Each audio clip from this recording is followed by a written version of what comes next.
Question: how does a record What's label up? with these A-list musicians go from dominating the charts and shaping the sound of a generation to losing nearly all of its top talent in a single year? From Maybe their regularly ass. topping the charts thanks to their dominance in both streaming and album Like two ass sales, to people on that hemorrhaging screen, bro. I'm talent, not gonna dropping lie. nearly all of their roster and falling out of the conversation entirely. This is one of the biggest fall-offs in music history that nobody seems to be talking about. Let's start with Cardi B. The one-hit wonder curse is probably the most interesting and most tragic character in music. Isn't For a she brief moment in dropping like hip-hop, an she shocks the world, becomes the #1 female-selling artist in the world while simultaneously winning every notable Like an award, album or and something fundamentally like that? changes how we think of artists. Soon? Extreme money and Oh, fame enter the alright. picture, and we see our newly Alright. crowned queen fly a little too close to the sun, only to collapse spectacularly and fade into obscurity. That's the life of a one-hit wonder. None of this applies to Cardi B. Boasting 13 platinum songs on her very first album, Invasion of Privacy, Cardi B stands out because in just a few years, she went from being a love and hip-hop contestant to one of the most successful female rappers in the history of music ever. That's At her what's very up. first Grammy That's Awards, what's up. she won Best Rap Album for Invasion of Privacy, beating Travis Scott's Astroworld, Mac Miller's Swimming, and Nipsey Hussle's Victory Lap. Notably something that Nicki Minaj has never won, fueling industry debates about Cardi's rapid industry But why'd you have to? Why? Why does she had to catch a stray though? Like why are we just catching? All right. push. My fault. Yet since My 2018, fault. Cardi hasn't released a sophomore album. That While jacket she's is dropped cold, a I'm handful not of gonna lie. #1 hit singles since, none of them have built sustainable hype for an album rollout.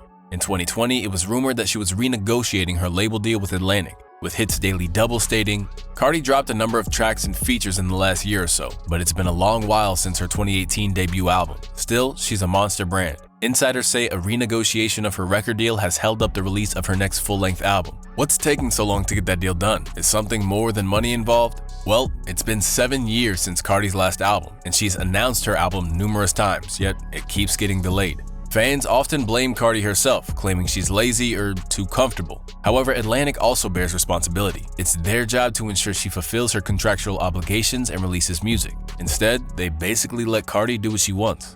It seems that Cardi B was Atlantic's golden ticket, an artist who successfully challenged Nicki Minaj's reign while ushering in an entirely new wave of female rap. But after securing their big win, it That's seems cool Atlantic and all, failed to but, figure out how like- to capitalize on her long term. Now, the label is practically begging her to release new music. Here we see clearly not that dropping under music, Atlantic's that really don't mismanagement matter. or lack of direction, they may have played a major role in her prolonged absence from rap.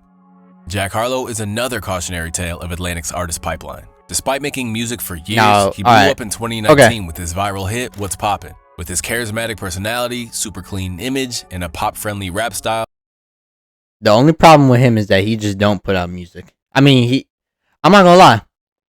I don't really listen to him, but he just don't be putting out music.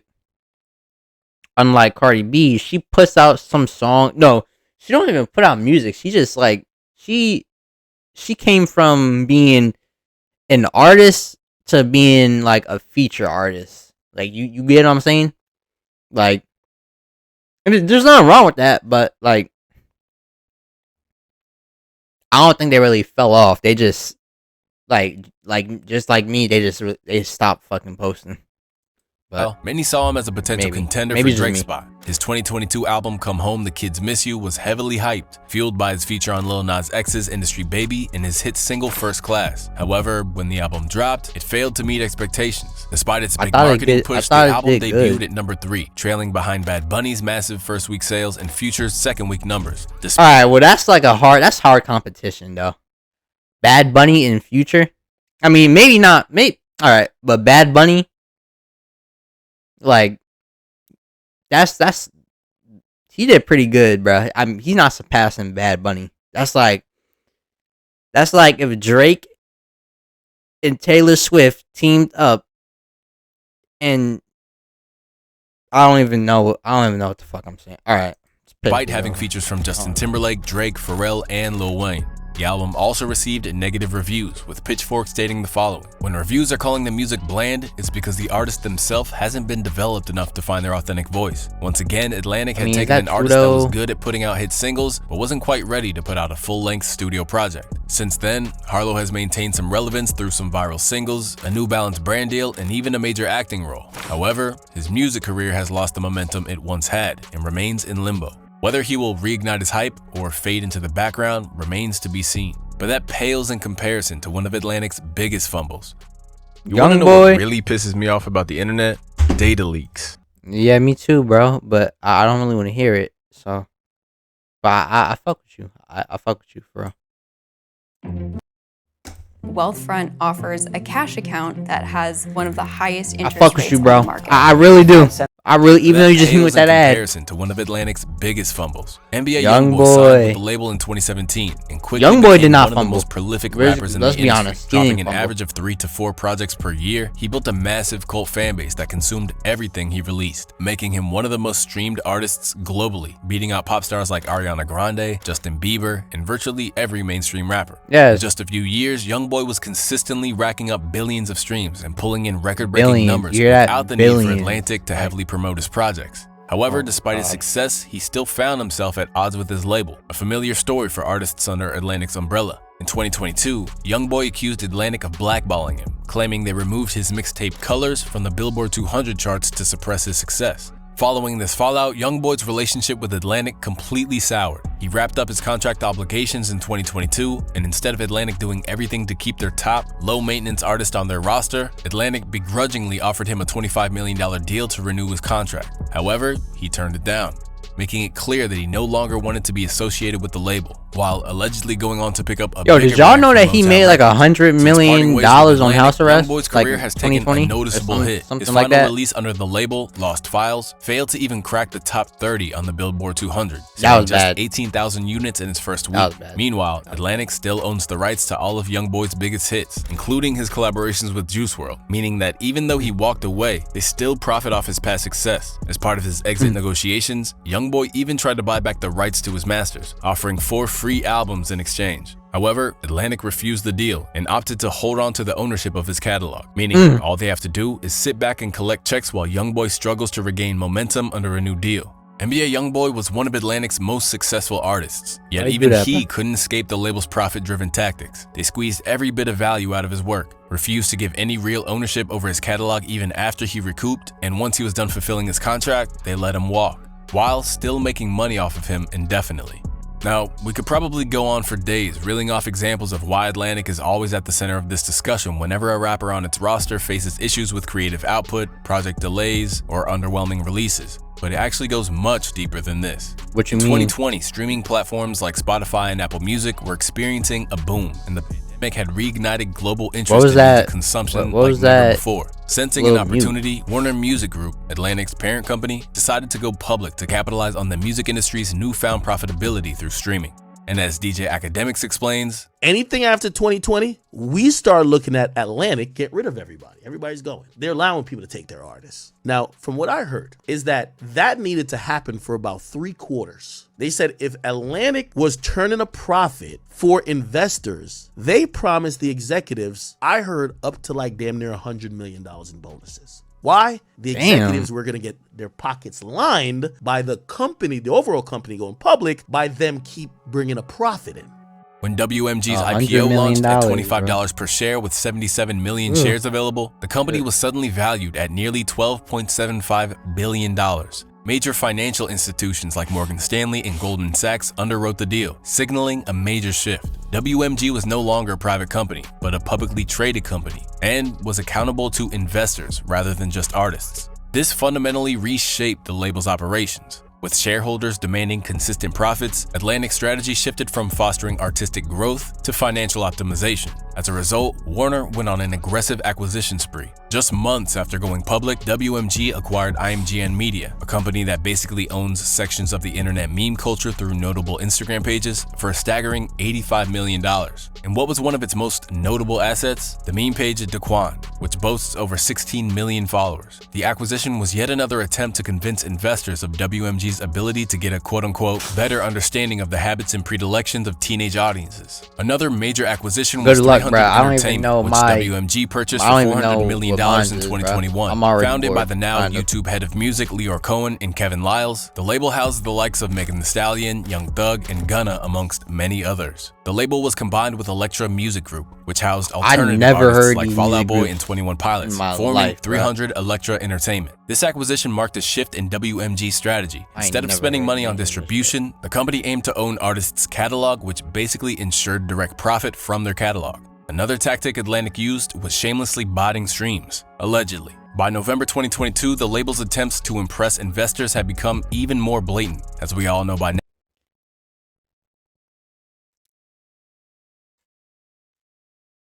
I was just about to say, who y'all think they were buying?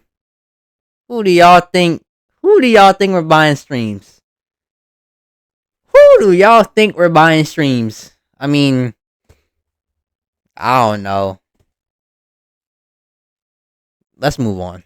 Now, botting is a common practice in the music industry, but in case you don't, the purpose of botting is to create social proof, the idea that if enough people engage with something, others will follow. This is why Spotify streaming numbers and YouTube views are so prominently displayed next to songs and videos. The larger the number, the more likely people are to click because they assume the content is popular. However, botting requires balance, because if streaming numbers are And how much inflated you gotta too pay for aggressively, buying? it starts to look suspicious. And this was precisely the case in November 2022, when Atlantic signees Lil Uzi Vert, Roddy Ricch, and Don Toliver were all clearly caught using bots to boost their YouTube views. Oh, Don no, Toliver's song bro. Do It Right was the most obvious example. As of 2025, the song sits at 11 million views, but shockingly, it has over 23,363 comments. For comparison, Don Toliver's hit song Cardigan, which has triple the number of views, has just over 6,500 comments, despite being released for a longer period of time. A quick scroll through the comments revealed hundreds of bot-generated responses consisting of I'm a singular bot. characters, LL, further fueling suspicion, and the proportions were completely off, leading many to believe that bots were at love play. the vibe. In 2024, the LL. music industry began What are to we slump. doing, yo? Spotify's growth had flatlined, with few remaining markets left Oh to my dominate. God. This stagnation had ripple effects across the entire industry. Yeah, leading he to said, "I'm a massive bot." He layoffs, not even trying to hide particularly it. At WMG. In Like, early 2024, Warner Music Group chat. announced plans to lay off 10% of its workforce, a move that included Chat, major bro. executives disguised as quote-unquote dynamic restructuring.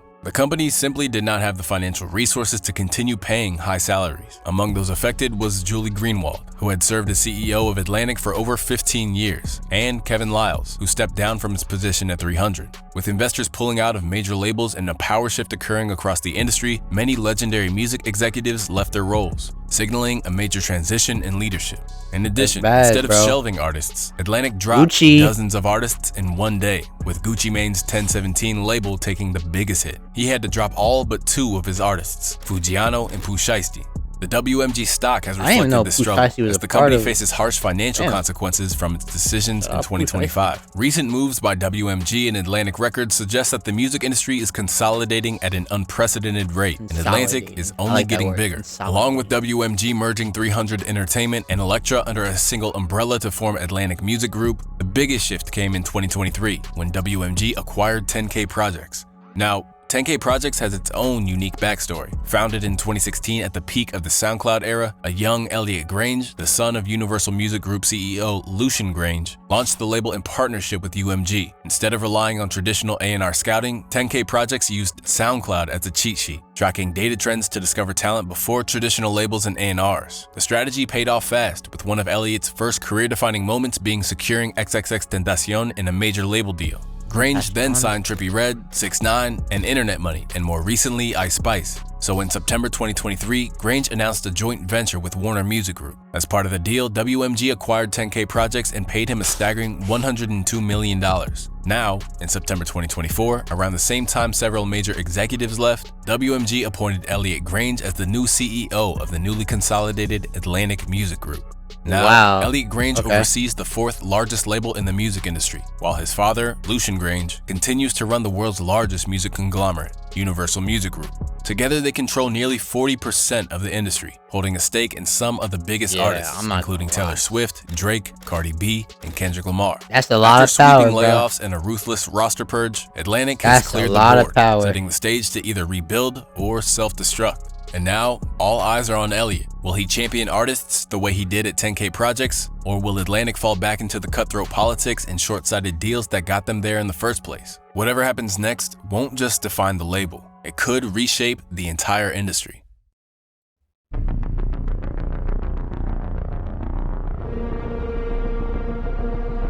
So the Sabrina Carpenter That's a lot of. That's a 40%. that may not seem like a good. Well, that is a lot. That's a big number, but like 40%. Like, all right, let's do the math on that. Let's Google how many artists who are under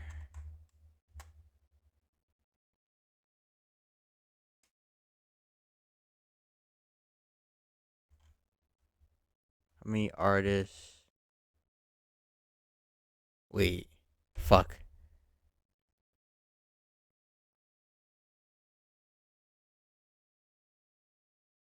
wait what the fuck I don't remember what I was gonna Atlantic Records. How many artists who are signed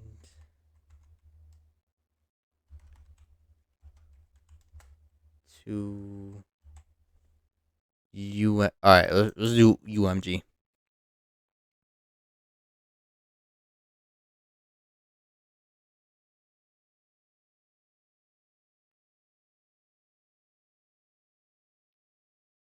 Oh,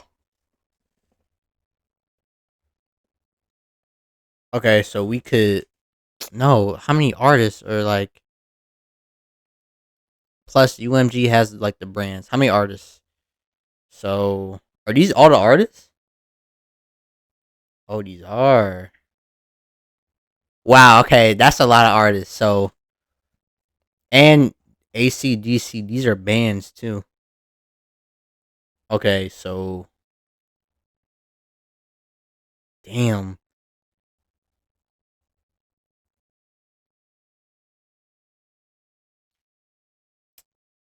Damn. All right, let's say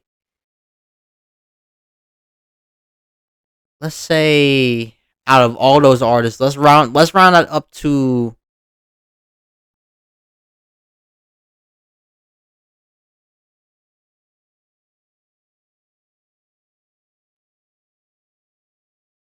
let's say 1,000. All right, let's say 1,000. 1,000 artists, 40%. How many artists are signed to UMG? Some of them were signed in like Korea and stuff, but most of them are from America. So